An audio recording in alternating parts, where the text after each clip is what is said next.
राम बोलो राजा राम राम बोलो सीता राम राम, बोलो राजा राम राम। बोलो सीता राम राम बोलो राजा राम राम बोलो सीता राम राम, बोलो राजा राम राम।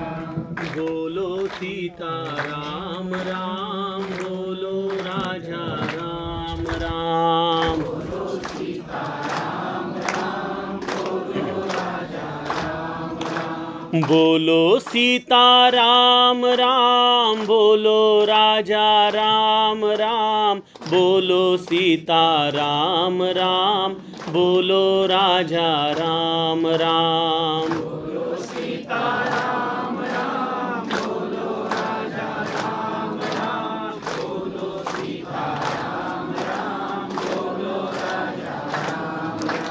बोलो सीता राम राम बोलो राजा राम राम बोलो सीता राम राम बोलो राजा राम राम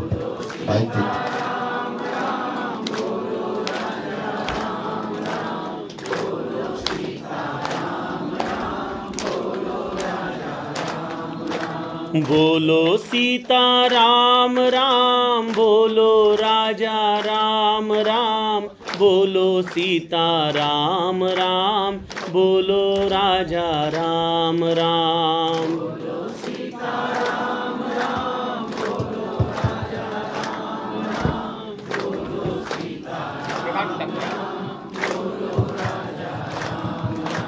बोलो सीता राम राम बोलो राजा राम राम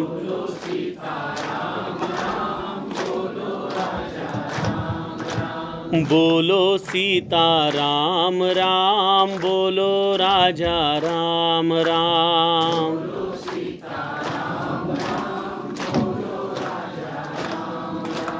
बोलो सीता राम राम बोलो राजा राम राम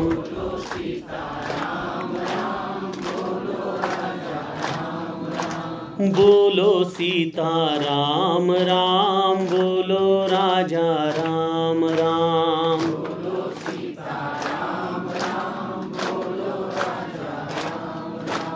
जानकी जीवन स्मरण जय जय राम जय जय रघुवीर समर्थ जयाचा जनी जन्म नामार्थ झाला जयाने सदा वास नामात केला जयाच्या मुखी सर्वदा नाम कीर्ती नमस्कार त्या ब्रह्म चैतन्य मूर्ती सद्गुरुनाथ महाराज की जय। अतुलित बलधामं हेमशैलाभदेहं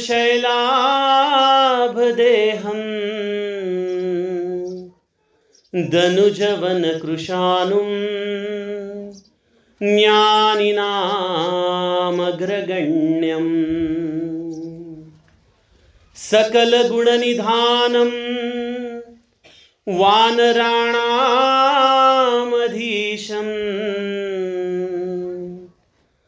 रघुपतिप्रियभक्तं वातजातं नमामि। महारुद्र हनुमान की जय। श्रोता वक्ता श्री राम समर्थ। जय जय रघुवीर समर्थ।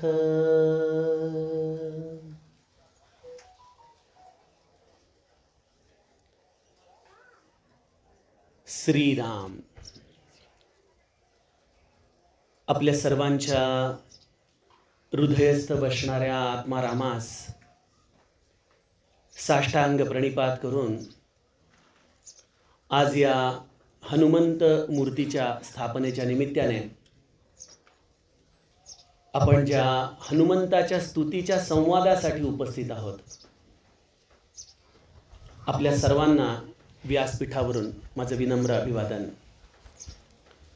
सर्वप्रथम आदरणीय घळसासी काका, ज्यांच्या प्रेरणेने आणि ज्यांच्या प्रेमाने आपण सगळेजण आज इथं उपस्थित आहोत, आमचा सगळ्यांचा आवडता शंकर, आत्ताच ओळख झालेले आमचे काका आणि सगळ्या स्वानंद या ट्रस्टचे पदाधिकारी आणि आपण सर्व कार्यकर्ते मंडळी, सज्जनो, प्रसंग बघून आपण चिंतन करावं, होय की नाही?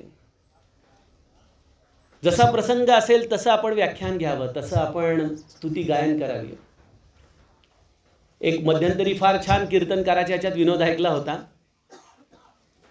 एकदा कीर्तनकारांकडे अशी लोक असतात बघा, शिकायला असतात मुलं, आणि मग लोक म्हणतात की आम्हाला एक कीर्तन पाहिजे, घरामध्ये वास्तुशांती आहे।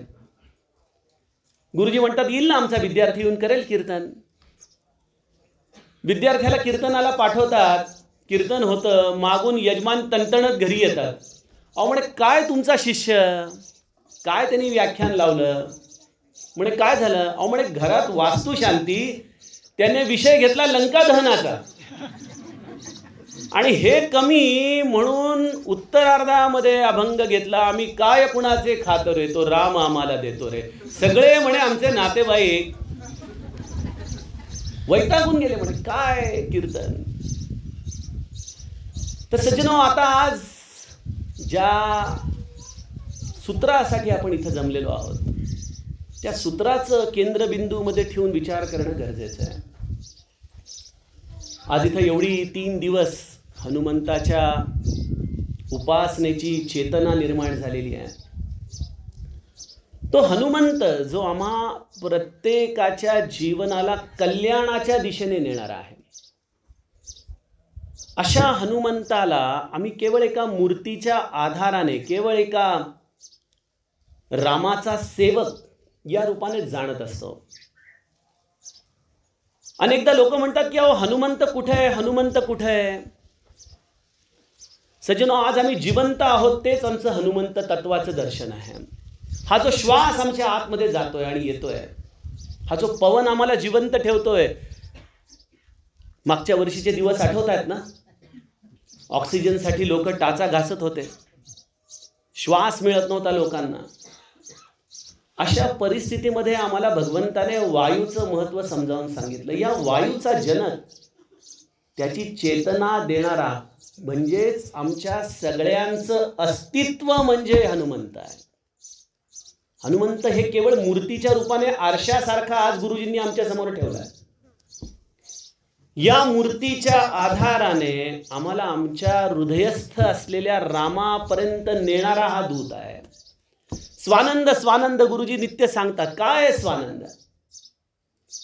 स्वानंद ह्याचा अर्थच आत्माराम, स्वानंद ह्याचा अर्थच स्वरूप दर्शन, स्वानंद ह्याचा अर्थच हनुमंताच्या हातामध्ये हात देणं।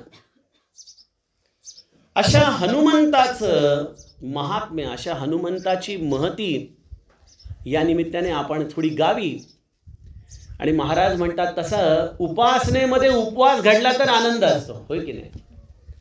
त्यामुळे थोडीशी हनुमंताची स्तुती गाता गाता अर्धा तास उपवास घडला तर घड्याळाकडे बघू नका, शंकरला मागं खुणावून विचारू नका अजून किती वेळ चालणार आहे। आणि शंकरला तशी गरज नाहीये कशाचीच. त्यामुळं आज हनुमंताची स्तुती.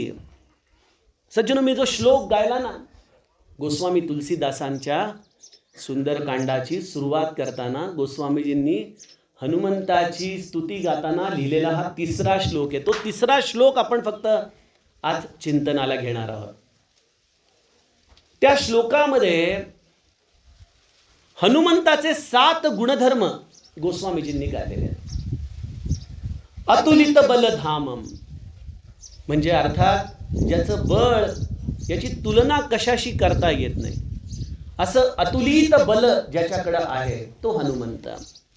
अतुलित बलधामम हेम शैलाभ देहम.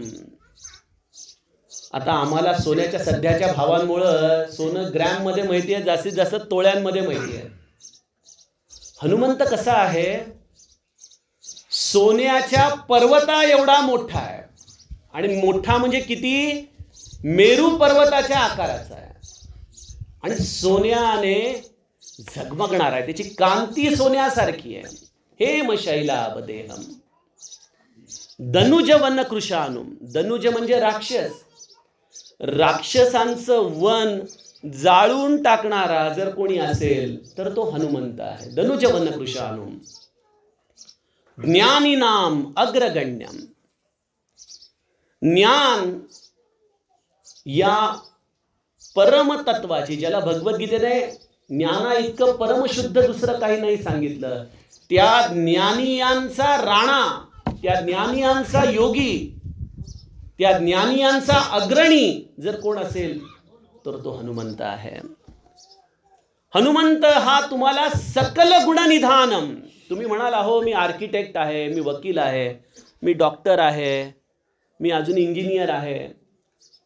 तुमच्या कुठल्याही क्षेत्रामध्ये जे तुम्हाला कळत नाही त्या सगळ्याचं ज्ञान ज्याच्याकडे आहे तो हनुमंत आहे. हनुमंताची उपासना ही तुम्हाला तुमच्या क्षेत्रामध्ये सर्वोत्तम अग्रणी नेणारी ठरते, कारण त्याच्याकडे सगळ्या गुणांची खाण आहे. सकल गुणनिधानम. वानराणाम अधीशम. वानर इथं याचा अर्थ जो रामाची सेवा करतो. वानर म्हणजे इथं माकड समजू नका, ते नरच आहेत, फक्त ते भगवंताच्या सेवेसाठी हा देह धारण करून आहेत.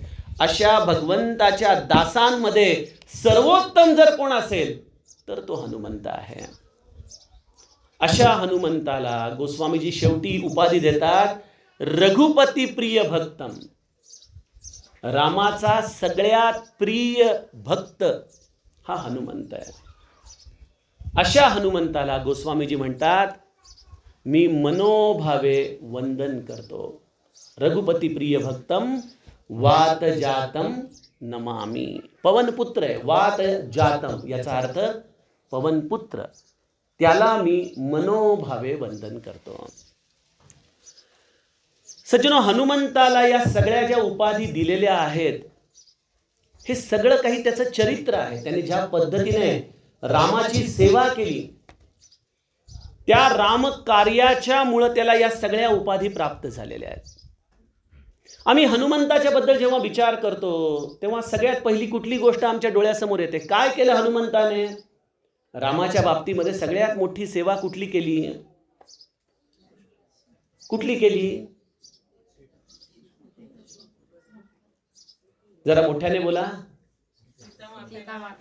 शाबास, सीता मातेचा शोध केला. म्हणजे हनुमंताने हे जे कार्य केलं, रामायण हे साधारणतः आजपासून 5 लाख वर्षापूर्वी घडलं असं काळाच्या आधाराने सांगितलं जातं. परंतु भगवंताची ही जी सेवा हनुमंताने केली त्या कार्याची आजही तोड नाही. प्रत्यक्ष भगवंत म्हणतो सुन सुत तोही उरीनमय नाही. मी तुझ्या ऋणातून मुक्त होऊ शकत नाही. तुझे माझ्यावरती उपकार केलेले आहेत त्या ऋणांमधून हे हनुमंता मी मुक्त होऊ शकत नाही. आपल्याला काय वाटतं? हे केवळ रामाने आपली पत्नी सीता हिचा शोध हनुमंताने केला म्हणून हनुमंताचे उपकार मानलेत का हो? राम इतका संकुचित विचाराचा होता का? की माझ्या पत्नीचा शोध लावला म्हणून मी तुझ्या उपकारातून सुटू शकत नाही. प्रत्येकाचे परसेप्शन्स असतात, रामायणाकडे बघण्याचे दृष्टिकोन असतात. एकदा एका वकिलाला, नास्तिक होता, त्याला विचारलं तुम्हाला रामायण आणि महाभारताबद्दल काही माहिती आहे का? तोडाला काही विशेष माहिती नाही, पण रामायण म्हणे काहीतरी किडनॅपिंगची केस होती आणि महाभारतामध्ये काहीतरी प्रॉपर्टीचा मॅटर होता म्हणाला. प्रत्येक जण आपापल्या पद्धतीने रामायण गातो. शतकोटी प्रविस्तरम आहे ना, त्या वकिलाचे हे रामायण आहे. रामायण एवढं संकुचित नाहीये सज्जनो. हनुमंताने हे जे कार्य केलं हे तत्वरूपाने नीट समजून घेतलं पाहिजे. हनुमंताने सीता माऊलीचा शोध घेतला नाही, तर हनुमंताने आमच्यासारख्या सामान्य जीवांना सांगितलं की जन्माला आल्यानंतर भवसागर पार करून भक्तीचा शोध कसा लावायचा याचा आदर्श हनुमंताने आमच्या समोर घालून दिला. काय सांगितलं? जन्माला आल्यानंतर हा भवसागर पार करून अशोक वाटिकेमध्ये निराश झालेल्या भक्तीचा शोध कसा लावायचा हे कार्य हनुमंताने करून दाखवलं. आणि हे सनातन कार्य आहे. सनातन याचा अर्थ हे एकदेशीय नाही, हे नित्य वाहतंय. आज 2022 मध्ये देखील तुम्हाला जर स्वानंदाचा शोध घ्यायचा असेल, तुम्हाला आपल्या हृदयातल्या भक्तीपर्यंत पोहोचायचं असेल, सहस्राकाराच्या अशोक वाटिकेला प्रसन्न करायचं असेल, तर हनुमंताच्या अनुग्रहाशिवाय ते कदापि शक्य नाही, कदापि शक्य नाही. त्यामुळे हनुमंताची उपासना आम्हाला करायची आहे ते आमच्या हृदयातल्या स्वानंदापर्यंत पोहोचण्यासाठी. कारण भक्ती याचा अर्थ आनंद, भक्ती याचा अर्थ स्वानंद, भक्ती याचा अर्थ निरतिशय प्रेम. हे सगळं प्राप्त करण्याचा हा विधी आहे हनुमंत. आमच्यापैकी बहुतांश लोकांना आज बघा, पुण्यामध्ये किती लोक असतील, त्यामध्ये स्वानंद या शोधासाठी किती लोक निगडीत असतील. कदाचित याच्यासारखी अनेक वेगवेगळे संप्रदाय असू शकतील, नाही असं नाही, परंतु या जगामध्ये आज अशी किती लोक आहेत की ज्यांना आपल्या स्वानंदापर्यंत पोहोचण्याची इच्छा आहे. हा खरा प्रश्न आहे. समर्थ दासबोधामध्ये जी पडत मूर्खाची लक्षणं देतात, जर ती नीट वाचली तर आपल्या लक्षात येते की अरे ही पडत मूर्खाची लक्षणं, हा आपला बायोडेटा लिहिला आहे समर्थांनी, आपला बायोडेटा लिहिला आहे. घरामध्ये डिग्रीची सर्टिफिकेट आहे, पोस्ट ग्रॅज्युएशन केलेलं आहे, डॉक्टरेट केलेलं आहे, मोठ्या मोठ्या ज्ञानाच्या गप्पा मारतोय, परंतु हा जीवन कशासाठी आहे, हा जन्म कशासाठी आहे, हा जर प्रश्न विचारला तर बहुतांश लोकांचं उत्तर असं मरत नाही म्हणून. मरत नाही म्हणून जगतोय, आणि जगतोय म्हणून मजा करतोय. बघा, जीवनामध्ये गुरु येतो त्याच वेळेला आम्हाला जीवनाचं खरं ध्येय कळतं, अन्यथा जीवनाचं ध्येय कळू शकत नाही. गुरु आम्हाला चमत्कार देत नाही. गुरु आमचा संसार ठीक आहे, त्याच्यामध्ये मागं पुढं करून तुम्हाला सुख देणं हे गुरुचं उदारता आहे, परंतु गुरुचं मुख्य ध्येय आहे या जीवाला ध्येय देणं, जीवन जगण्याचं. आणि हनुमंत देखील आमच्यासारखाच भरकटलेला होता बरं का. तुम्हाला हे ऐकून आश्चर्य वाटेल. हनुमंत देखील भरकटलेला होता. जेव्हा सुग्रीवाने दक्षिणेकडे जायला सांगितलं या सगळ्या टोळीला, सुग्रीव म्हणाला की नलनील अंगदाच्या नेतृत्वाखाली तुम्ही दक्षिण दिशेला जा आणि सीताजींचा शोध करून या. आपल्याला माहितीच आहे की हनुमंताला लहानपणी ऋषी मुनींच्याकडून एक शाप होता विस्मृतीचा. त्याला आपली शक्ती माहीत नव्हती, त्याला हे माहीत नव्हतं की आपण काय कार्य करू शकतो, परंतु भगवंताला माहिती होतं की माझं कार्य कोण करणार आहे. आणि म्हणून जेव्हा ही टोळी दक्षिणेकडे निघाली तेव्हा रामाने हनुमंताला बोलवून घेतलं, प्रेमाने त्याच्या मस्तकावरून हात फिरवला, आपल्या हातातली अंगठी काढून हनुमंताच्याकडे दिली आणि हनुमंताला म्हणाला की जा, जेव्हा सीताजींचा शोध लागेल त्यावेळेला सीताजींना ही अंगठी तुझी ओळख म्हणून दे. म्हणजे हे कार्य घडणार आहे हे विधात्याला कोण करणार आहे हे माहिती होतं. हनुमंताने ती केवळ भगवंताची आज्ञा म्हणून स्वीकारली. दक्षिणेच्या सीमेरेषेवरती आले, समुद्राजवळ आलेले आहेत. आणि आता समुद्राला ओलांडून कसं जायचं हा सगळ्यांच्या समोर प्रश्न आहे. जो प्रश्न आमच्या समोर देखील असतो, अहो भक्ती करायची हो, पण काय करू, संसार संपतच नाहीये. जसा हा भवसागर संपत नाही सज्जनो, त्याचप्रमाणे हा संसार देखील संपत नाही. आमचे महाराज म्हणतात की प्रपंच हा होत असतो, परमार्थ हा करावा लागतो. प्रपंच हा होत असतो. आज तुमच्या जीवनामध्ये मागं वळून बघितल्यानंतर लक्षात येतं, आज ज्यांची वय 70-80 ला आलेली आहेत, की अरे काय होतं आयुष्यामध्ये आपल्याकडं आणि आज आपण काय आहोत, हे सगळं काहीतरी अघटित वाटायला लागतं. आणि लक्षात येतं की हे सगळं ठरलेलं होतं, आपण केवळ प्याद्याप्रमाणे चालत चालत इथपर्यंत येतोय.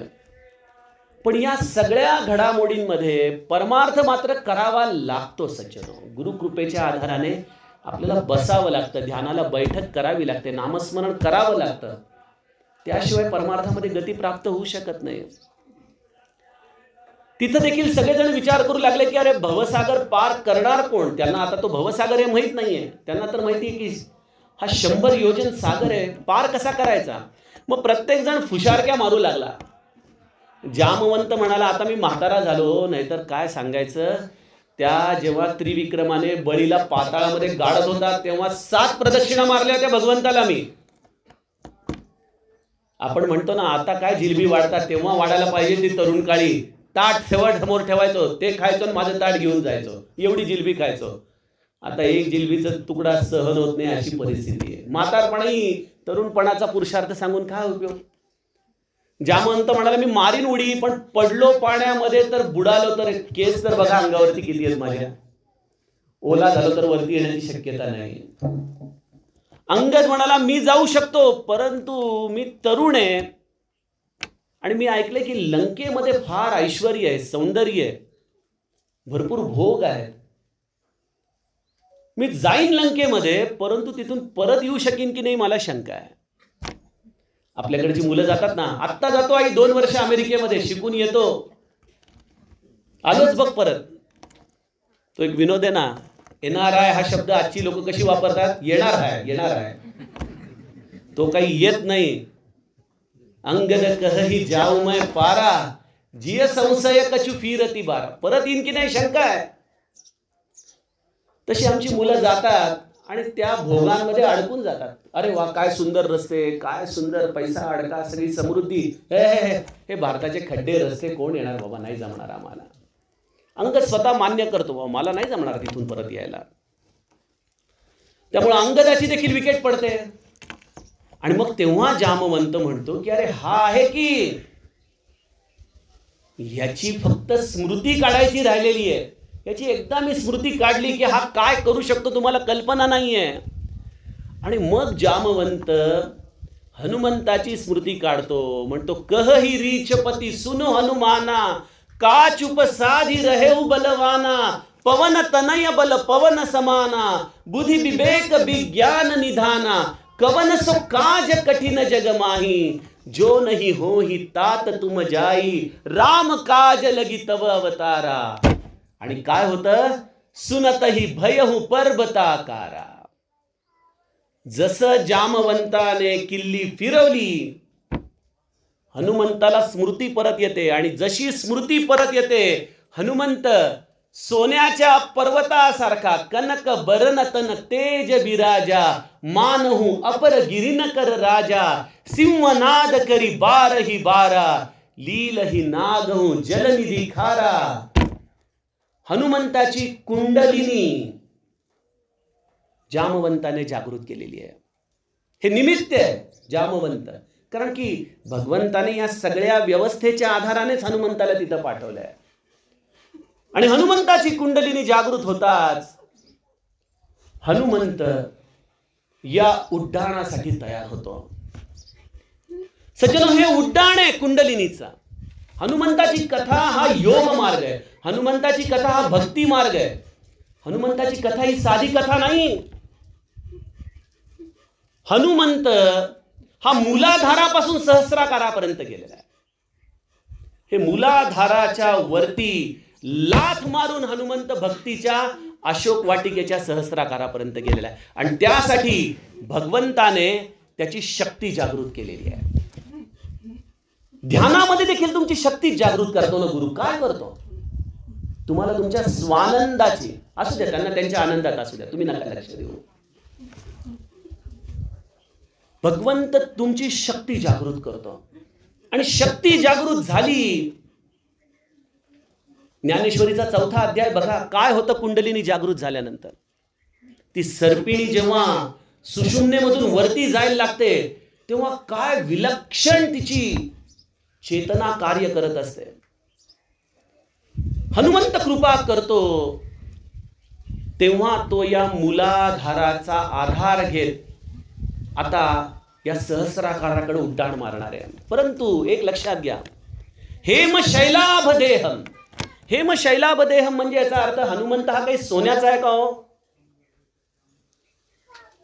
हनुमंताच्या वरती सोन्याची झळाळी आहे. हनुमंत म्हणजे सोनं नाही. हनुमंताची उपासना सोनं प्राप्त करण्यासाठी नाही, आपल्या जीवनाचं सोनं करण्यासाठी आहे. आपल्या जीवनाचं सोनं. आणि आपल्या जीवनाचं सोनं कधी होईल? जेव्हा तुम्हाला या सहस्राकारापर्यंत पोहोचता येईल, या अशोक वाटिकेतल्या सीतेपर्यंत पोहोचता येईल. परंतु एक लक्षात घ्या, जिथं सोनं आहे तिथं अग्निपरीक्षा आहे. आपण म्हणतो ना की सोनं हे जोपर्यंत अग्निपरीक्षेमधून झळाळून निघत नाही तोपर्यंत ते सोनं नाही. त्यामुळं जो भक्ती मार्गाच्या आधाराने, ध्यान मार्गाच्या आधाराने, योग मार्गाच्या आधाराने आपल्या स्वरूपापर्यंत जाऊ इच्छित आहे, त्या प्रत्येकाच्या जीवनामध्ये अग्निपरीक्षा ही निश्चित ठरलेली आहे. निश्चित. तुम्ही म्हणाला हो आम्ही एवढा परमार्थ करतो, एवढं देवाचं करतो, गुरुजी सांगतात ते सगळं करतो, मग आम्हाला जीवनात संकट का? जर तुम्हाला असं वाटत असेल की तुम्ही परमार्थ संकट टाळण्यासाठी करत आहात तर तुम्ही अजूनही परमार्थाच्या बालवाडीतच प्रवेश घेतलेला नाहीये. समर्थ रामदास म्हणतात, माझा रामदास कसा पाहिजे? निधड्या छातीने प्रारब्धाला सामोरा जाणारा पाहिजे. निधड्या छातीने ये, तुला काय संकट धाडायचे ते धाडू दे, मी माझं नाम सोडत नाही. बघू कोण कोणाला भारी पडतंय. अतुलित बलधामम हा पुरुषार्थ आहे. इथं केवळ तुमचं देह सौष्ठवच उपयोगाचं आहे असं नाही. देह सौष्ठ तो पाहिजेच. जो हनुमंताचा आहे तो सुदृढ तर पाहिजेच. परंतु सुदृढतेची देखील व्याख्या असते. मी आल्यानंतर गुरुजींना नमस्कार केला आणि पहिली भावना माझ्या मनामध्ये आली की गुरुजी तुमच्या संकल्पाला माझा नमस्कार. संकल्पाला. आज बघा आपण बघतोय गुरुजींची तब्येत कशी 2-3 वर्षामध्ये किती त्रास त्यांनी सहन केलेला आहे. आजही ते ज्या पद्धतीने इथं आले, शंकर दादा मला सांगत होता की अजिबात परिस्थिती नाहीये पण आम्ही त्यांना घेऊन आलोय आज. सज्जनो, शरीर सौष्ठव हे कदाचित प्रारब्धवश तुमचं मागं पुढं होऊ शकतं, परंतु तुमची निष्ठा हे तुमचं खरं बळ आहे. आणि हनुमंत म्हणजे काय? निष्ठा. माझ्या मागं माझा राम आहे ना, बघेल तो काय करायचं. आणि ज्याच्याकडे अशी निष्ठेचं बळ आहे, ज्याच्याकडे हा निष्ठेचा पुरुषार्थ आहे, त्याचीच कांती अशी सोन्यासारखी झळाळू लागते. हनुमंत सीताजींच्या शोधासाठी निघालेला आहे. कुंडलिनी जागृत झालेली आहे. कुंडलिनी जागृत झाली आणि जर गुरु समर्थ नसेल तर बऱ्याचदा मनुष्याला वेड लागतं. हनुमंत देखील जामवंताला म्हणतोय की जामवंत मैं पूछवतोय उचित सिखावन दीजहु मोई. काय करू मला सांग. आणहु हा त्रिकूट उपारी. त्या त्रिकूट पर्वताला उचलून त्या लंकेसकट घेऊन येऊ इकडं तर त्या रावणाला मारून टाकू. काय करू मला सांग. माझ्यात आता एवढं सामर्थ्य तयार झालंय. लोक म्हणतात गुरु कशाला पाहिजे. कशाला पाहिजे गुरु. या सगळ्या कार्यामध्ये गुरुची कृपा ही तुमच्या बरोबर नित्य असायला हवी, अन्यथा तुमचा रस्ता भरकटू शकतो. सज्जनो, कुंडलिनीचा मार्ग हा विहंगम मार्ग आहे, निसरडा मार्ग आहे. आणि त्या मार्गाने जाताना गुरु हा तुमची रक्षा करणारा असतो नित्य. जामवंत त्याला म्हणतो की नाही, तुला काही करायचं नाही रामा. हनुमंता, तुला फक्त एकच काम करायचंय की जामवंत मैं पूछूं तो ही उचित सिखावन दीज मोई, एत ना करहूं तात तुम जाई, सीत ही देखी कहूं सुधी आई. तू फक्त जा, सीताजींचा शोध घे आणि त्याची वार्ता रामाला येऊन सांग. याच्या पलीकडं दुसरं तुला काही काम करायचं नाहीये. सज्जनो, या भक्ती मार्गामध्ये ज्याला आपल्या हृदयस्थ स्वानंदाचा शोध घ्यायचा आहे, त्यासाठी सगळ्यात मोठं पथ्य हनुमंत आम्हाला सांगतो की गुरु आज्ञेचं तंतोतंत पालन करा. तुम्हाला तुमच्या गुरुने जे सांगितलेलं आहे त्या गुरुचं सांगणं तुम्ही मनापासून ऐका. आणि असा हनुमंत उड्डाणासाठी तयार झालेला आहे. आपल्या सगळ्या सख्यांना म्हणतोय, काळजी करू नका, मी परत येणार आहे, मी परत येणार आहे. कारण हे कार्य यशस्वी होणार आहे, निश्चित यशस्वी होणार आहे. ज्याच्याकडे हनुमंताचं अधिष्ठान आहे, जीवनामध्ये त्याला अपयश नावाचा शब्द आपल्या डिक्शनरी मधून काढून टाकला पाहिजे. अपयश हा शब्द त्याच्या डिक्शनरीमध्ये नाही. कारण हनुमंत म्हणजे निरंतर प्रयत्न, हनुमंत म्हणजे निरंतर ध्यास, हनुमंत म्हणजे निरंतर ज्ञान, हनुमंत म्हणजे निरंतर एक्सिलन्स. मी अपयशी होऊच कसा शकतो? माझ्या समर्थांनी का 11 मारुती स्थापन केले? कारण जेथे जाहो तेथे राघोबाचे ठाण. अरे, मी प्रारब्धाला मानत नाही. दासबोध प्रारब्धाचा निषेध करतं, नाही मान्य देत मी प्रारब्धाला. मी जे ठरवीन, मी माझ्या जीवनामध्ये जे प्राप्त करायचं ठरवीन ते मी प्राप्त करूनच दाखवीन. हा दृढ संकल्प म्हणजे हनुमंत आहे. बघा, ही प्राण प्रतिष्ठा आहे हनुमंताची. हनुमंत म्हणजे रडणं नाही. हनुमंत म्हणजे बाबा काय करू, झालं असतो माझ्याकडूनही, ही गोष्ट म्हणजे हनुमंत नाही. आजच्या मुलांनी, तरुण मुलांनी जे करिअरसाठी थोडेसे मार्क कमी पडले की गळफास लावून घेतात, त्यांनी हे सुंदरकांड वाचावं, ही हनुमंताची उपासना करावी. आपल्या जीवनामध्ये, या एवढ्या मोठ्या सुंदर जीवनामध्ये, या भक्ती मार्गापर्यंत जाण्यासाठी, या स्वानंदापर्यंत जाण्यासाठी हनुमंत हा एवढा मोठा आमच्या मागं शक्ती उभी आहे. आणि आम्ही आमचं जीवन अशा किरकोळ कारणांसाठी संपवतो. त्यांनी जाणून घ्यावं, ज्यांना जीवनात यश मिळवायचे त्यांनी देखील हनुमंताचे चरण घट्ट धरावे. आणि मग हनुमंत उड्डाण करण्यासाठी निघतो. बरंच मागं जातो चालत समुद्राच्या. आणि जसं एखादं विमान धावपट्टीवरती एकदम मागं जातं बघा, आणि मग विमान उड्डाण करण्याच्या वेळेला सगळे इंजिन त्याचे चालू होतात आणि ते विमान जसं जोरात धावपट्टीवर धावू लागतं, तसा हनुमंत माग बरंच चालत जातो. आणि इतका प्रचंड महाकाय झालेला हा हनुमंत धावत येतो आणि एका जेही गिरी चरण देई हनुमंता, चले उसोगा पाताल तुरंता, जिमी अमोघ रघुपती कर बाना, एही भांती चलेऊ हनुमाना. हनुमंत धावत जातोय आणि शेवटी एका पर्वतावरती आपला जोरात पाय रोवतो आणि पाय रोवून उड्डाण करतो आकाशामध्ये. आणि आकाशामध्ये उड्डाण करताना ज्या पर्वतावरती हनुमंत पाय देतो तो पर्वत रसातळाला जातो. रसातळाला. काय अर्थ याचा? सज्जनो, ज्या कुंडलिनी शास्त्राचं मी तुम्हाला महत्व सांगतोय त्यामध्ये मूलाधाराचं स्वामी आहे पृथ्वी तत्व. आणि आमची कुंडलिनी मूलाधारापासूनच पुढे येत नाही. कारण माझं घर, माझा संसार, माझं शेत, माझा पैसा, माझी मुलं, माझे दागिने, ही सगळी आमची वासना या मूलाधाराच्या भोवती फिरत राहते. आणि ज्याला या स्वानंदाकडे जायचं, या सहस्राकाराकडे जायचंय, त्याला या सगळ्या गोष्टी लाथ मारून खाली टाकाव्या लागतात. बघा, म्हणजे आपण म्हणाल की काय घरदार सोडू का, काय करू? महाराज म्हणतात, तुम्ही तुमचा प्रपंच माझ्या इच्छेवरती सोडा. बस हेच आहे मूलाधार चक्र सोडण्याचं काम. तुम्ही तुमचा प्रपंच माझ्या इच्छेवरती सोडा. तो तुमचा प्रपंच मी तुमच्या कल्पनेपेक्षा चांगला करून दाखवतो. ज्याच्यासाठी तुम्ही आयुष्यभर झुरत असता, रात्रंदिवस याच गोष्टीचा विचार करत असता, तो विचार तुम्ही आपल्या गुरुच्या इच्छेवरती सोपून बघा. तुम्ही देखील हा पाताळामध्ये असा रसातळाला घालून टाकाल. या मूलाधारा चक्राचा जो आधार आहे, हनुमंत निघालेला आहे. आणि निघाल्यानंतर हनुमंताची स्तुती करताना गोस्वामीजी काय म्हणतायत? जिमी अमोघ रघुपती कर बाणा. जसा रामाचा बाण जावा त्याप्रमाणे हनुमंत निघालेला आहे.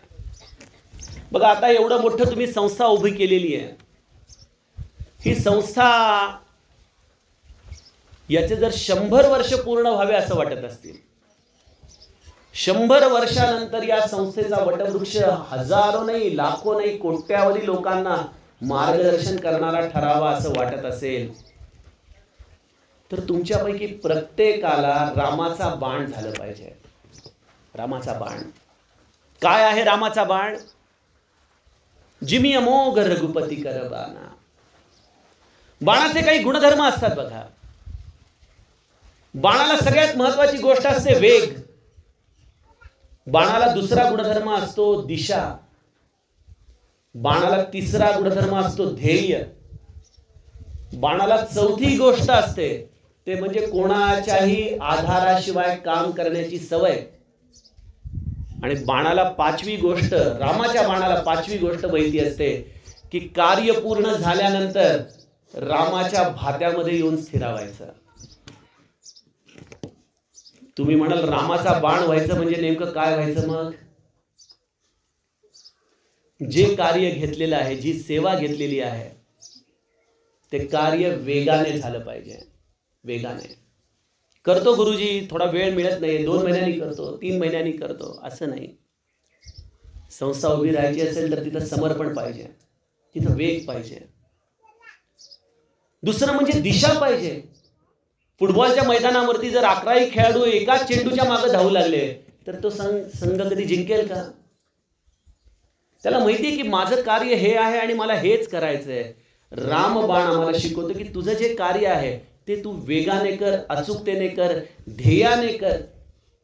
आणि हे सगळं करत असताना मी केलं असतो पण त्यांनी ते केलं नाही म्हणून माझं हे झालं नाही, असा विचार ठेवू नका. तुम्हाला जे कार्य दिले ते तुम्ही कसोशीने करा. बाणाला माहिती आहे की मला काही दुसरा माहित नाही. तलवारीला बघा, तलवारीसाठी ढाल असते. ढाल पहिले घाव थांबवते, मग तलवार हल्ला करते. बाणाला ते माहित नसतं. बाणाला एकला चलरे माहिती असतं. माझ्याकडे आज वेळ आहे ना, मी जातो सेवेला, मी आज जाऊन बघतो काय करायचं. अशा पद्धतीने जर रामबाण झाला तर संस्था पुढे जाईल. गुरुजी काही आता या अशा परिस्थितीमध्ये तुम्हाला सतत इथं येऊन तेच सगळ्या गोष्टी करतील ही अशी अपेक्षा ठेवणं आपली चूक आहे. त्यामुळे तुम्ही आता एक एक जण रामाचे बाण व्हा. आणि सगळ्यात मोठा प्रॉब्लेम काय असतो? आम्ही सगळं करतो, अचूकतेने करतो, दिशेने करतो, आणि नंतर येऊन प्रत्येक कार्यक्रमात आपल्या लग्न सराईमध्ये देखील असतेच एक गोष्ट, ती म्हणजे भांडण. मी एवढं करतो परंतु माझी किंमत नाही. प्रत्येकाचं असं मत असतं की मी सगळं करतो पण माझी किंमत नाही. गुरुजी आणि मी मगाशी तेच बोलत होतो. हे सगळं का होतं माहिती का? कारण आम्हाला असं वाटतं की मी हे सगळं मी करतोय. एखाद्याला हे दुःख होणं, एखाद्याला हा त्रास होणं हे त्याच्या इगोशी डायरेक्ट प्रपोर्शनेट आहे. जेवढा माझा इगो आहे तेवढं मला वाटेल की अरे मी एवढं सगळं केलं परंतु माझी काही किंमत नाही भाऊ, मला साधं श्रीफळ पण मिळालं नाही. इथं तसं होणार नाही. कारण की गुरुजींचा मी स्वभाव बघतो ना, प्रत्येकाची त्यांना जाणीव आहे, प्रत्येकाचा त्यांना आठव आहे, प्रत्येकाची ते अगदी मनापासून बोलतायत, सतत सांगतायत की हे सगळं कार्य हे सगळं तुम्हीच करून आणलंय, माझं काही नाही आहे. सज्जनो, संस्थेमध्ये जर आम्हाला हे राम कार्य करायचं असेल आणि आम्ही आता इथं हनुमंत समोर ठेवला आहे, तर सगळ्यात महत्त्वाची गोष्ट आहे की मी इथं काही करत नाही आहे, इथं कोणीतरी माझ्याकडून करून घेतंय. हनुमंताला देखील ही गोष्ट कळाली की अरे हे सगळं मी करतोय का काय, हे सगळं होतंय. आणि त्याची खूण रामाने त्याला सांगितली. काय झालं जेव्हा राम या सीता शोधासाठी हनुमंताला पाठवतोय, हनुमंत अशोक वाटिकेमध्ये जाऊन पोहोचला आणि अशोक वाटिकेमध्ये त्यांनी एक छोटस मच्छराच्या आकाराचं रूप घेतलं. मसक समान रूप कपिधरी लंक ही चले सुमेरी नरहरी. मसक समान. लोक म्हणतात की हनुमंत मच्छर झाला. हनुमंत मच्छर नाही झाला. हनुमंताने मच्छरा एवढा आकार घेतला. लोक म्हणतात हनुमंताला, अरे हनुमंता तू मच्छरासारखा का झालास रे? हनुमंत म्हणतो त्यासाठी एक गोष्ट सांगतो तुम्हाला.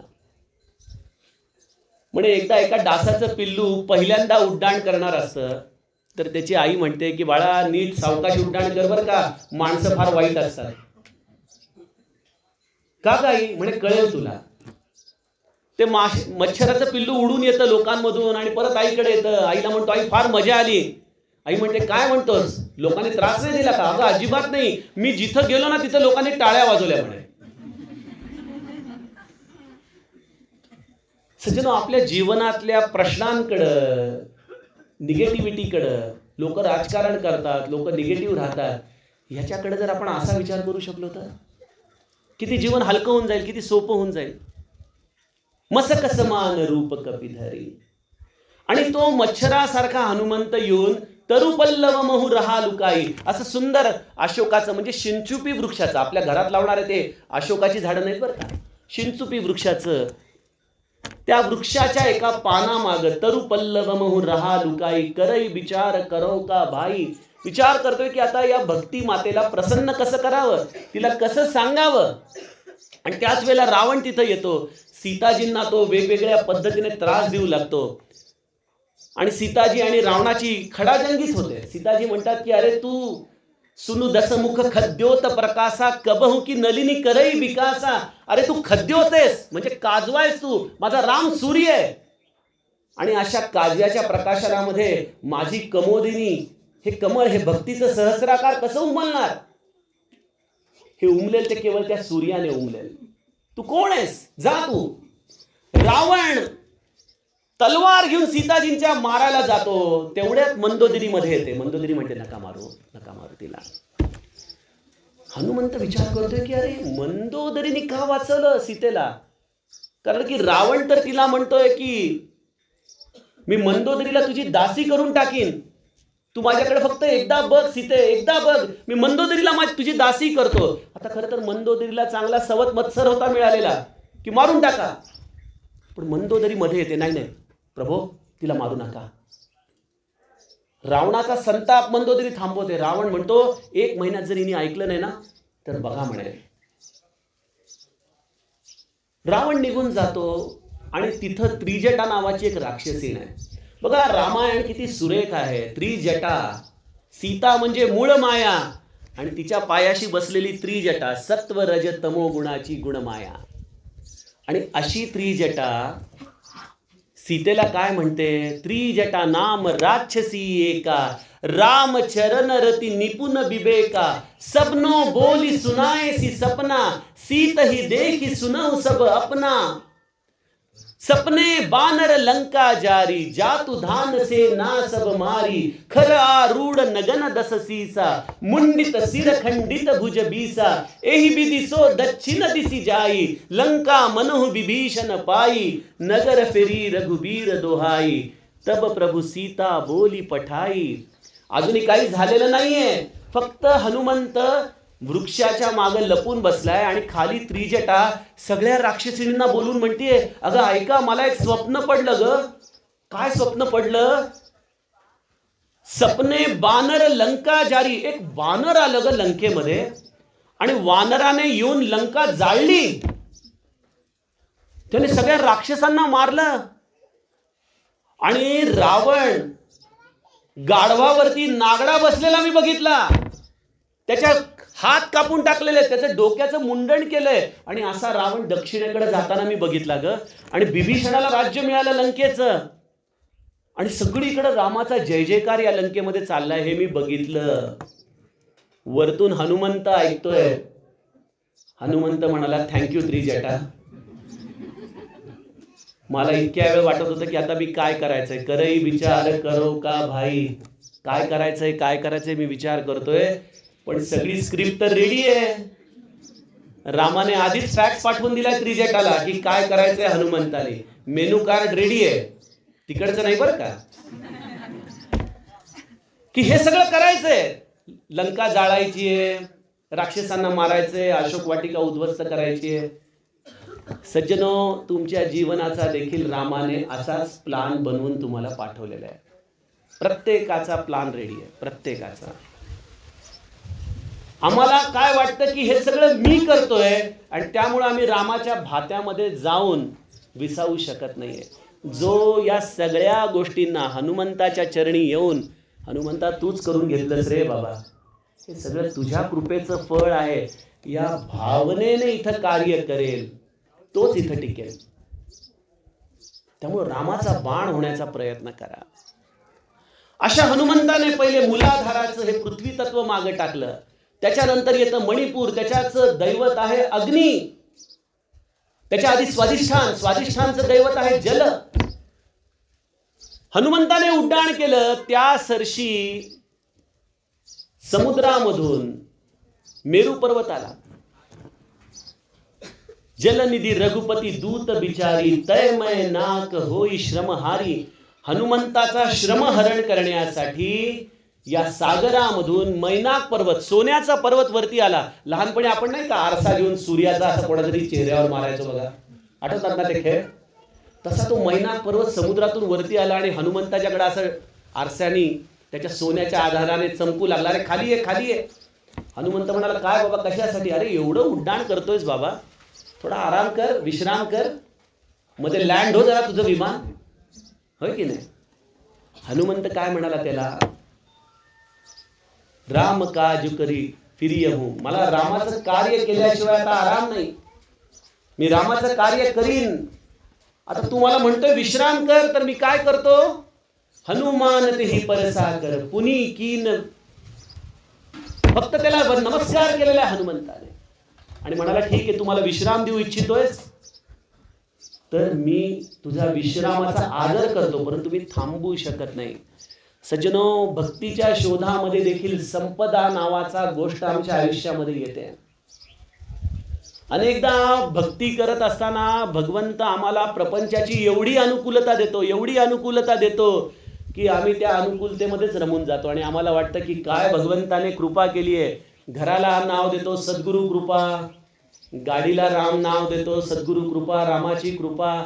आणि रामाची कृपा या आमच्या चाललेल्या भक्तीच्या शोधाला स्वादिष्ठानाच्या जवळच थांबवून टाकते. कारण स्वादिष्ठान हे विश्रामाचं स्थान आहे, जलाचं स्थान आहे, तिथं शीतलता आहे, आनंद आहे. आणि बहुतांश लोकांचा परमार्थ इथंच येऊन थांबतो. गुरुकृपा बस. महाराज म्हणायचे ना, माझ्याकडे येणाऱ्या प्रत्येकाला राम हवाय, परंतु कसा हवाय? आपल्या प्रपंचासाठी हवाय, रामासाठी राम कोणाला नको आहे. सज्जनो, या स्वादिष्ठानाला अशा पद्धतीने हात लावून त्याचा आदर करून पुढे निघायचं असतं. महाराज म्हणायचे, गाद्या गिरद्यांवर लोळा, दररोज श्रीखंड पुरी खा, परंतु गाद्या गिरद्यांवर लोळत असताना हे विसरू नका की हे सगळ्या माझ्या रामाचं आहे, हे माझ्या रामाने मला दिलेलं आहे. कधी हे आपलं मानू नका, नाहीतर मरताना टाचा घासत मरावं लागेल. तुम्हाला तुमच्या जीवनामध्ये हे स्वादिष्ठान सोडणार नाही. त्यामुळे तुमच्या जीवनातल्या सगळ्या गोष्टींशी डिटॅच होऊन राहा. तात्यासाहेब केतकर वाणी रूपातले महाराज म्हणायचे, आपल्या घरात पाहुणे येऊन राहा. जसं आपण पाहुण्याकडे संकोचाने राहतो, तसं आपण आपल्या घरात संकोचाने राहायला शिकावं की हे माझं नाही, इदम न मम, इदम न मम. हे हनुमंत आम्हाला शिकवतो. आदर करा, प्रत्येक गोष्टीचा अव्यय करू नका. आज मीठ भाकरी आहे, मीठ भाकरी समाधानाने खा. उद्या श्रीखंडपुरी आहे, श्रीखंडपुरी समाधानाने खा. परंतु हे माझ्या रामाने दिलेलं आहे, हे या भावनेने राहा. आणि मीठ भाकरी खाताना श्रीखंडाची आठवण काढू नका. हे जर केलं नाही तर तुम्ही तिथं रमणार नाही. तुम्ही भक्तीच्या शोधामध्ये, स्वानंदाच्या शोधामध्ये पुढे पुढे जात राहाल. या चक्रातून जे पुढे जातात त्यांच्यासाठी फार मोठी अग्निपरीक्षा समोर उभी असते. सुरसा नाम कपिन, सुरसा नाम अहिन कई माता, पठईन आई कहन कही बाता, आज सुनन मोई दीना हारा, सुनत बचन कह पवन कुमारा, राम काज करी फिरी मैं आऊं, सीता कै सुधी प्रभु ही सुनाऊं, तब तब बदन पैठियहूं आई, सत्य कहूं मोई जान दे माई. हा मणिपूर चक्राचा प्रवास सुरू होतो. मणिपूर चक्राचं अधिष्ठान देवता आहे अग्नी. आणि जो असा निरासक्त होतो आपल्या प्रपंचामध्ये सज्जनो, त्याची अग्नी परीक्षा सुरू होते. अग्नी परीक्षा. आणि अग्नी परीक्षा कोण घेणार? सुरसा नाम अहिनकई माता. अहिन म्हणजे साप. सापांची आई सुरसा नावाची. तिला कोणी पाठवलं? सुरसा नाम अहिनकय माता पठईन आई कहीन तेही बाता. हिला देवांनी पाठवलं. जात पवन सुत देवन देखा. देवांनी बघितलं की अरे हनुमंत चांगलंच उड्या मारतोय रे आकाशामध्ये, जरा विशेष अतुलित बलाचा दिसतोय, जा बरं सुरसा याची परीक्षा घे. आता हनुमंत कोणाच्या कार्यासाठी निघालाय? रामाच्या कार्यासाठी. तिथं जाऊन लंकेमध्ये ज्या देवतांना बंदिस्त करून ठेवलेले त्या देवतांना हनुमंत सोडवणार आहे. आणि ज्यांच्या कार्यासाठी हनुमंत निघालाय तेच वरतून स्वर्गातून हनुमंताच्या मध्ये अडथळा घालतायत. सज्जनो, ज्याची कुंडलिनी स्वाधिष्ठानाच्या पुढे जाऊ लागते त्याला आपले म्हणणारेच लोक परीक्षेसाठी येतात. आपली म्हणणारी लोक. मग तो तुमचा मित्र असेल, तुमचा नवरा असेल, तुमची बायको असेल, तुमचे आई वडील असतील, तुमचे गुरु बंधू भगिनी असतील, तुम्ही ज्यांच्यावरती विश्वास ठेवला अशी लोक असतील. परंतु ही लोक तुम्हाला अशा उपेक्षेच्या अग्नीमध्ये भाजून काढतील की तुम्ही परत स्वाधिष्ठानाकडे फिराल. नको रे बाबा, ते नको. मी राहतो प्रपंचामध्ये तुमच्यासारखाच, मजा करतो, पार्ट्या करतो, आनंद घेतो, पैसा अडका कमवतो. हे मणिपूर नको मला, ही उपेक्षा नको, ही अग्निदेवता नको. महाभयानक अग्निदेवता. कारण की विषाची परीक्षा आहे. आणि ही विषाची परीक्षा येत असताना भल्या भल्यांचा दम कुठून जातो तिथं. नको म्हणतात ते. आणि परमार्थामध्ये अशी एक वेळ येते सज्जनो की जेव्हा तुमची तयारी होते त्यावेळेला गुरु, जसं लहानपणी आपले वडील सायकल चालवताना एका टप्प्यावरती हळूच आपला हात काढून घ्यायचा. आपल्याला वाटायचं वडिलांनी धरले. किती दिवस गुरुजींच्या आधारावरती हा मंत्र सांगा, हे सांगा, ते सांगा करून तुम्ही तुमच्या प्रपंचाला अनुकूल करणार. अरे भोगाना प्रारब्ध आपलं. एका टप्प्यावरती जे आहे ते आनंदाने जर मी भोगायला तयार झालो तर मी हनुमंताची उपासना केली, अन्यथा काय केलं? तिथं त्या सुरसाने सांगितलं की मी तुला खाणार. मला माहित नाही. अगं मी भक्तीच्या शोधात चाललोय, मला कशाला खातेस बाई? काय मी तुझं बिघडवलंय? समाज ऐकत नाही. तू काही बिघडवलं नाही, तू एकच काम केलंस, तू भक्तीच्या शोधात निघालायस. म्हणून त्यांच्या गाथा बुडवण्यात आल्या, म्हणून माऊलीच्या झोळीमध्ये शेण घालण्यात आलं, राख घालण्यात आली, म्हणून माझ्या महाराजांना विषप्रयोग करण्यात आला, डोक्यात दगड घालण्यात आला. असा कोण संत आहे ज्याला अगदी परीक्षा झाली नाही? आणि हनुमंत तिथं तुम्हाला सूत्र देतो की या उपेक्षेला कशा पद्धतीने गिळायचं, कशा पद्धतीने. ती सुरसा काय करू लागली? म्हणाले मी तुला खाणार. हनुमंत म्हणाला की मला जाऊ दे, मला भक्तीचं कार्य करायचं, काही माहित नाही. अगं म्हणे मी फक्त जाऊन आईचा पत्ता रामाला सांगतो आणि मी तुला वचन देतो, प्रॉमिस, मी परत येऊन तुझ्या तोंडात येऊन बसतो, मग खा मला. लहानपणी नसायची का आपल्याला गोष्टी, चल रे भोपळ्या, टुणूक टुणूक, मुलीकडे जाते, टुणटुणीत होते, मग तुम्हाला खा. हनुमंताची ती गोष्ट बहुतेक सुरसाने ऐकली असावी. सुरसा म्हणाली नाही नाही, आत्ताच खाणार. हनुमंत म्हणाला आता काय करू, तुला इतकं सांगतोय तू आता खायचं, म्हणजे खा मग, आता काय करणार. म्हणून सुरसाने आपलं तोंड उघडलं. जो जन भरतेही बदनु बिसारा, कपितनु कीन दुगुन बिस्तारा. हनुमंत म्हणाला खातेस काय, ठीक आहे, मी तुझ्यापेक्षा दुप्पट होतो. ती जोजनभर झाली, हनुमंत तिच्या दुप्पट झाला. ती म्हणाली अरे कपितनु कीन दुगुन बिस्तारा, 16 योजन मुख देई ठेवू. 16 योजन तिने तोंड फाकवलं. तुरत पवन सुद्धा 32 भय हो, तो 32 झाला. जस जस सुरसा बदनु बडावा, तासु दून कपी रूप देखावा. 7 योजन तेही आनन कीना. किती? 100 योजन तोंड उघडलं. हनुमंत म्हणाला आता हीच ती वेळ. तोंडामध्ये गेला, सगळीकडे फिरून आला, आता एवढं 100 योजन तोंड उघडलं होतं, बंद करायला वेळ लागला ना भरपूर. गिअरचं जरी असलं तरी वेळ तर लागणार. म्हणून खुर्चीवर बसलेल्या अधिकाऱ्यांना म्हणतात मोठं तोंड उघडू नका. बरोबर आहे की नाही? कधी कधी इतकं तोंड मोठं उघडतात की खाताही येत नाही आणि काढताही येत नाही. सुरसाने एवढं मोठं तोंड उघडलं, हनुमंत सगळा फिरून आला आतमध्ये. हनुमंत म्हणाला, बाई तू म्हणाली माझ्या तोंडामध्ये प्रवेश कर, मी केला, आता मला जाऊ दे. सुरसा म्हणाली, तुझ्यासारखा बुद्धिमान तूच रे बाबा, म्हणाले तुझ्यासारखा दुसरा कोणी असू शकत नाही. म्हणून गोस्वामीजी त्याला म्हणतात की ज्ञानी नाम अग्रिगण्यम, ज्ञानामध्ये अग्रणी येतो. याचा अर्थ काय माहिती का, की जगामध्ये जेव्हा उपेक्षा होत असते तेव्हा जगाला तुम्ही कन्व्हिन्स करायच्या भानगडीत पडू नका. तुकाराम महाराजांची गाढवावरून दिंड काढताय देहूमध्ये. आज आम्ही सगळेजण जाऊन हार पेढे वाहतो. आवडी धावत आली, म्हणाले काय करता, तुम्हाला गाढवावर बसून फिरवतायत म्हणे. अगं म्हणे आवडे बस तू पण, आपली तरी कोण वरात काढणार म्हणे. चल म्हणे, एवढा चांगला आनंदाचा क्षण आहे. घोडा नाही गाढव तर गाढव, काय फरक पडतो. सज्जनो, गिळता येणं हे तितिक्षा आहे. तुम्हाला गिळता येत नाही. भक्तीच्या शोधामध्ये लागणारी ही सगळी सूत्र आहेत, हनुमंत आम्हाला देतो. हनुमंत तिला मारू शकला नसता का? सुरसा नाम अहिन काय माता पठई नाही कही तेही बाता. सुरसाला मारू शकला असता हनुमंत, परंतु हनुमंताने सुरसाला मारलं नाही. सुरसा त्याला आशीर्वाद देते. राम काजू सब करियहु तुम बल बुद्धि निदान, आशीष देई गईसो हर्षी चलेऊ हनुमान. काय याचा अर्थ आहे?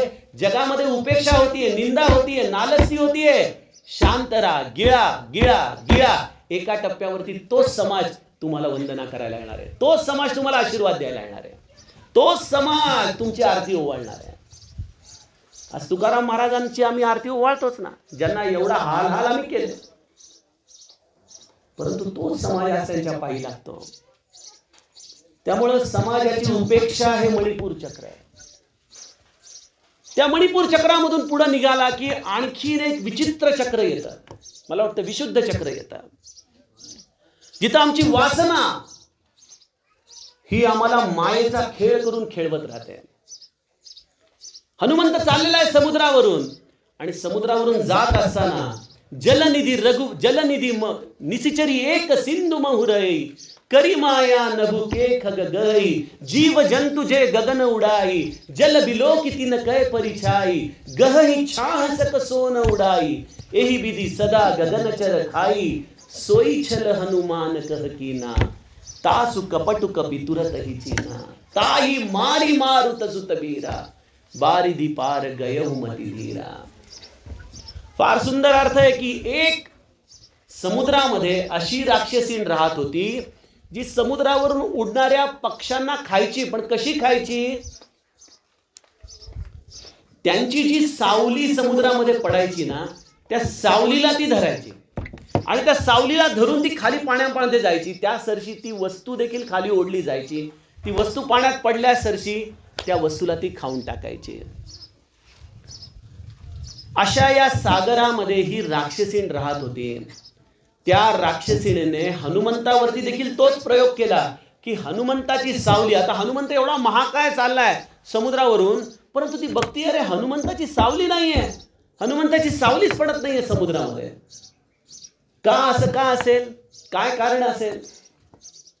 ज्यांना परमार्थाची बैठक आहे, दासबोधाचा अध्ययन आहे, कदाचित ते जाणतील की आपला हा जो देह दिसतोय हा बाहेरचा देह आहे, हा केवळ स्थूल देह आहे. त्याच्या आतमध्ये एक सूक्ष्म देह राहतो. त्या सूक्ष्म देहाच्या आतमध्ये एक कारण देह राहतो आणि त्या कारण देहाच्या आतमध्ये महाकारण देह राहतो. असा हा चतुर्देहाचा देह हा आपल्यामध्ये निवास करत असतो. लहानपणी मला रव्याचे लाडू फार आवडायचे, तर आई मी खूप लाडू खातो म्हणून डब्यात डब्बे डब्यात डब्बे डब्यात डब्बे घालून ठेवायची लपून, सापडायचंच नाही. जसा तो रव्याच्या लाडवामध्ये माझी वासना होती, तशी सज्जनो आमच्या सगळ्यांची वासना या कारण देहामध्ये भगवंताने दिलेली असते. आणि हा कारण देह आहे जो आम्हाला पुनरपि जननम पुनरपि मरणम पुनरपि जननी जठरे शयनम अशा पद्धतीने जन्माला घालत असतो. पुन्हा पुन्हा आम्हाला जन्माला घालतो. आणि आमची सावली पडते ती हीच की आमची वासना ही राक्षसीन पकडते आणि ती वासना पकडून ती आम्हाला खाली खेचते, भवसागरामध्ये पुन्हा ओढून घेते. हनुमंताच्या हृदयामध्ये कुठलीही वासना नाही, कुठलीही वासना नाही. त्यामुळे हनुमंत हा निर्वास म्हणून चाललाय. आणि ती राक्षसीन देखील घाबरून गेली की अरे हे असं कसं शक्य आहे. या भवसागरामधून जाणारा मनुष्य निर्वासन कसा होऊ शकतो. निर्वासन होण्याचं एकच सूत्र आहे, राम राम ते ही हृदय बार बार ते ही रघुवीर संभारा. रामाचं नाम हेच तुम्हाला निर्वासन करतं. बघा, तुमच्या जीवनातल्या वासनेला भगवंताकडे वळवण्याची शक्ती या रामनामामध्ये आहे. आणि असं रामनाम जो नित्य मुखाशी धारण करतो. हनुमंताला एकाने विचारलं, अरे हनुमंता, तुला जेव्हा रामाने जी अंगठी दिली होती ती अंगठी जेव्हा तू समुद्रावरून उड्डाण केला तेव्हा कुठे ठेवलीस रे.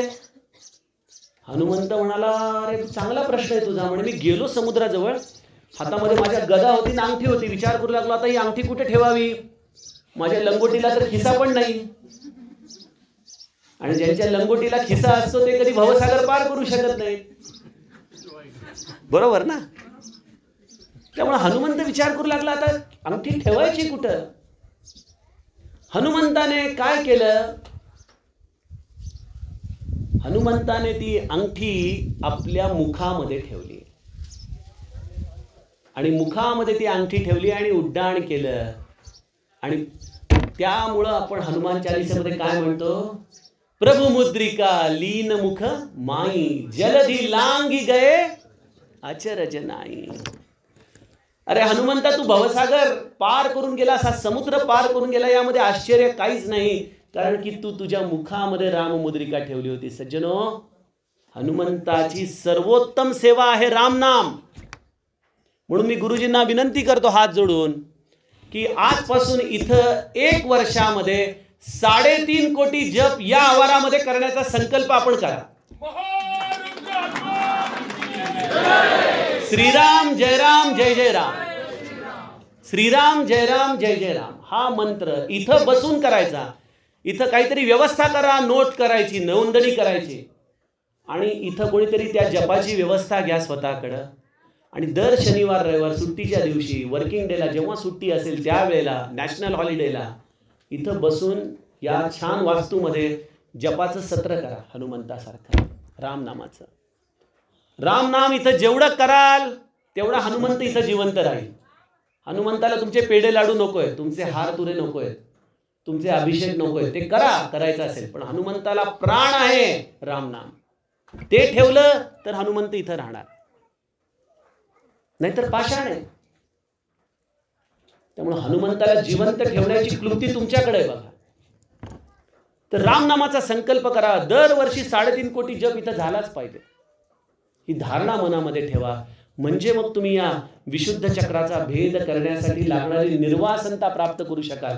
इथं येऊन दुसरं काहीच साधायचं नाहीये, काहीच साधायचं नाहीये.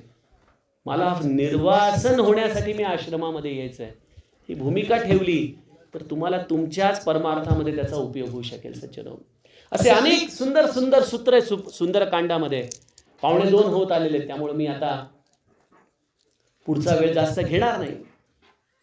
परंतु या कंठाच्या स्थानी जेव्हा हनुमंत येतो तिथं त्याला अनेक प्रलोभनं दिसतात. जी प्रलोभनं अंगदाला देखील कळाली होती आणि अंगद म्हणाला की त्या प्रलोभनांमधून मी सुटू शकणार नाही. तशी जीवनामध्ये भक्तीच्या मार्गाने जात असताना अनेक प्रलोभनं येत राहतात. आणि त्यावेळेला आपण एकच लक्षात ठेवावं की इतनी शक्ती हमें देना दाता, मन में विश्वास कमजोर होना, हम चले नेक रस्ते पे हमसे भूल कर भी कोई भूल होना. चुकून देखील आमच्याकडून कुठली चूक होता कामा नये, एवढी सावधानता आपल्याला आपल्या जीवनामध्ये परमार्थामध्ये ठेवावी लागते. म्हणून समर्थांचा आवडीचा शब्द होता सावधानता, सावधानता, सावधानता. कारण की हा सुषुम्नेचा मार्ग फार निसरडा आहे आणि तिथून एकदा खाली पडला ना की तुम्ही खूप खाली जाता. त्यामुळं स्वतःला सांभाळा, परमार्थामध्ये सावधानता ठेवा, आपल्या मार्गावरती अग्रेसर राहा, तिथं कुठेही आपण चुकणार नाही याची काळजी घ्या. अशा पद्धतीने या सगळ्या प्रलोभनांमधून हनुमंत बाहेर पडतो आणि मग सहस्राकारामध्ये पोहोचतो. परंतु सहस्राकार हे देहाधिष्ठित चक्र नाहीये, ते आपल्या देहाच्या वरती काही अंतरावरती असतं, ज्याला आपण औरा म्हणतो ना, त्या औऱ्याच्या आधाराने सहस्राकार राहत असतं.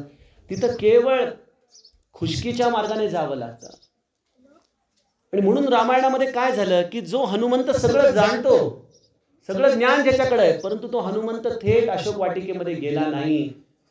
त्याने त्या सहस्राकारापर्यंत आपल्याला कोण नेईल असा एक समर्थ, आपल्या इतक्याच ताकदीचा चिरंजीवी, आपला मित्र लंकेमध्ये शोधून काढला, ज्याचं नाव आहे बिभीषण. जुगुती बिभीषण सकल सुनाई, चले पवन सुत बिदा कराई. बिभीषणाने सीताजींचा शोध हनुमंताला सांगितला. हनुमंत आणि बिभीषणाचा म्हणजे तिथं कॉन्ट्रॅक्ट झाला की तू मला आईचा पत्ता सांग, मी तुला बापाचा पत्ता सांगतो. हनुमंताने बिभीषणाला रामाकडे नेलं आणि बिभीषणाने हनुमंताला सीतेकडे नेलं. असं हे सुंदर गुणमाया आणि या मूळ पुरुषाचे हे सुंदर चरित्र. आणि मग या सीताजींनी हनुमंताला आशीर्वाद दिला. जेव्हा त्याने ती मुद्रिका सीताजींना दिली तेव्हा सीताजी देखील विस्मयचकित झाल्या की अरे हा वानर कस काय रामाचा दूत. रामदूत मै मातु जानकी, सत्य सपथ करुणा निधान की. हनुमंत म्हणतो आई मी शपथ घेऊन सांगतो करुणा निधानची की मी रामाचा दूत आहे. सीतेला माहिती असतं की या लंकेमध्ये अनेक मायावी राक्षस आहेत. न जाणे हा वानर रूपामध्ये कोणी मायावी राक्षस आलाय का, खुद्द रावणच आलाय काय माहिती. परंतु सीताजींचा विश्वास हनुमंतावरती क्षणामध्ये बसतो. याचं कारण हनुमंत म्हणतो सत्य सपथ करुणा निधान की. जसं पती पत्नीच्या नात्यामध्ये पत्नी आपल्या पतीला एक वैयक्तिक नावाने हाक मारत असते, जे नाव ती प्रचलित नसतं इतर ठिकाणी, तसं सीता देखील रामाला एकदा वैयक्तिक असताना, दोघ जणच असताना म्हणते की प्रभो मला आपल्याला ना करुणा निधान या नावाने हाक मारावीशी वाटते, कारण आपण करुणेचे निधान आहात. आपल्याकडे करुणेशिवाय दुसरं काहीच नाहीये. त्यामुळं आपण अशा करुणेचे निधान. आणि माझी एकच विनंती आहे की हे नाव तुम्ही कोणाला सांगू नका, जो तुमचा आहे फक्त त्यालाच सांगा की मी तुम्हाला कुठल्या नावाने हाक मारते. आणि हनुमंताला रामाने ते नाव सांगितलेलं असतं आणि हनुमंत ते नाव सीतेला म्हणतो की सत्य सपथ करुणा निधान की. आणि करुणा निधान हा शब्द ऐकताच सीतेला कळतं की हा कोणीतरी रामाचा विशेष दूत आलाय, ज्याला रामाने आपलं हृदय सांगितलेलं आहे. आणि मग सीताजी हनुमंतावरती प्रसन्न होतात, हनुमंतातला पुत्र म्हणून मानतात. आणि ते पुत्र मानत असताना स्वाभाविक आईला काळजी वाटते की अरे बाळा तू आता या भक्तीची प्राप्ती केलीस, परंतु या समाजामध्ये तू कसा जगणार रे. एकपी सुत सब तुमही समाना, जातु धाना ती भट बलवाना, मोरे हृदय परम संदेहा. माझ्या मनामध्ये खूप संदेह आहेत रे, तू आता भक्तीच्या मार्गाने लागला, परंतु हा समाज तर सगळ्या राक्षसांनी भरलाय रे, कसं व्हायचं तुझं. तेव्हा हनुमंत आपल्या आईला म्हणतो सुनिकपी प्रगट कीन निज देहा, कनक भूधरा कार शरीर. आई अगं माझी शक्ती तर बघ. असं म्हणून हनुमंत आईच्या समोर त्या विलक्षण शक्तीच्या आधाराने पुन्हा त्या विलक्षण दर्शनाला पुन्हा आईच्या समोर ठेवतो. सज्जनो, मगाशी शंकर म्हणत होता की नामजप करणारा भित्रा असतो समाजामध्ये. लोकांना वाटतं की याला काय सहज तुडवता येतं, परंतु भक्ती ही निर्भयता देते आम्हाला. वेळ प्रसंगी शिवाजी महाराजांसारखा पुरुषार्थ ज्याला गाजवता येतो त्याला तुळजा भवानी आपल्या हातातली तलवार काढून घेते. बाळा हे घे तलवार, हा तुझ्या पुरुषार्थाला साज चढवणारी ही तलवार मी तुला देते. त्यामुळे भक्ती मार्गाने जात असताना हे तुमच्या हृदयातलं धारिष्ट्य, निर्भयता, माझ्या मागं माझा राम आहे, महाकाळ विकराळ तोही थरारी, असा तो माझा राम. अशा राम माझ्या पाठीशी असताना मी कोणाला घाबरू, कुठल्या प्रपंचाच्या संकटांना मी घाबरू. अरे येऊ दे संकट, काय यायची असतील तर येतील. आणि मग तेव्हा सीता म्हणते की हा खऱ्या अर्थाने रामाचा दास आहे, रामाचा दूत आहे. आणि मग तो रामाला आशीर्वाद हनुमंताला तू देते आणि हनुमंताला तिने 6 आशीर्वाद दिलेले. अजर अमर गुण निधी सुत हो, करहु बहुत रघुनायक छो. तू अजर हो, अमर हो, गुणनिधी हो. अजर याचा अर्थ तू कधी म्हातारा होऊ नको. तुम्ही कधी हनुमंताचा काठी टेकत असलेला फोटो बघितलाय का? दात पडलेला हनुमंत. हनुमंताचा फोटो हा नेहमी तरुणच असतो. मग तुम्ही म्हणाल अहो चांगली आयडिया आहे की म्हणजे आम्हाला कुठे ब्युटी पार्लर मध्ये जाण्याची गरज नाही. हनुमंताची उपासना केली की नित्य तरुणच राहूत आम्ही सगळेजण. सज्जनो, तरुण म्हणजे देहाचं तारुण्य नाही, मनाचं तारुण्य आहे. जीवनाकडे आशादायक पद्धतीने जगता येणं, आनंदाने जगता येणं. जसं आपण तरुणपणी आशेने जगत असतो तसे आजी आजोबा होणं म्हणजे तरुण राहणे. बघा, अजर अमर म्हणजे तुम्ही मरणार नाही असं नाही. आणि मरायचं का नाही? अश्वत्थामासारखं जगायचंय का तुम्हाला? त्यापेक्षा वेळ प्रसंगी मेलेलं बरं. अमर व्हायचं म्हणजे नामस्मरणाच्या आधाराने तुम्ही या चैतन्य तत्वामध्ये भरून जायचं. आणि हा देह तू राम कार्यासाठी वापर, असा आशीर्वाद भगवंताला, हनुमंताला सीता माऊलीने दिला. हा प्रत्यक्ष भक्तीचा आशीर्वाद. हे राम रसायन हनुमंताकडे दिलेले आहे. आणि हनुमंत ते मुक्त हस्ताने तुम्हाला वाटतो राम रसायन. महाराज म्हणतात इथं गोंदवल्याला या आणि मला लुटून न्या, लुटून न्या. तो हनुमंत जे सांगतो तेच हनुमंत आम्हाला इथं सांगतोय की मला लुटून न्या, माझ्याकडे राम रसायन आहे. जे राम रसायन तुम्हाला अजर अमर गुण निधी सुत हो, करहु बहुत रघुनायक छो. अशा पद्धतीने रामाची सेवा करण्यासाठी जिवंत ठेवेल, तुम्हाला तुमच्या स्वानंदामध्ये जगायला शिकवेल. असं हे हनुमंताच्या उपासनेचं महत्व आहे सज्जनो. हनुमंत म्हणजे मूर्ती नाही. हनुमंत म्हणजे केवळ रामाची पत्नी सीता याचा शोध लावलेलं कोणीतरी वानर नाही. हनुमंत हे तत्व आहे. हनुमंत हे चैतन्य आहे. हनुमंत हे जीवन आहे.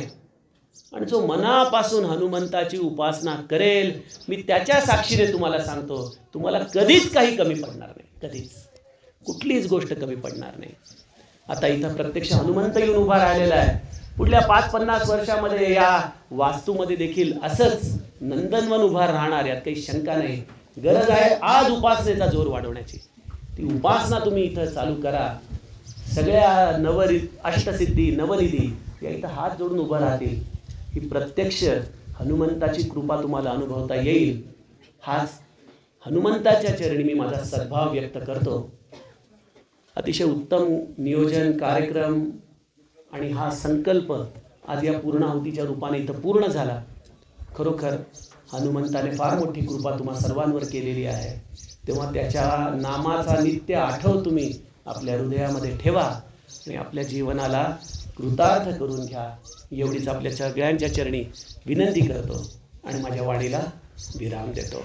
जानकी जीवन स्मरण. जय जय राम. सर्वांना विनम्र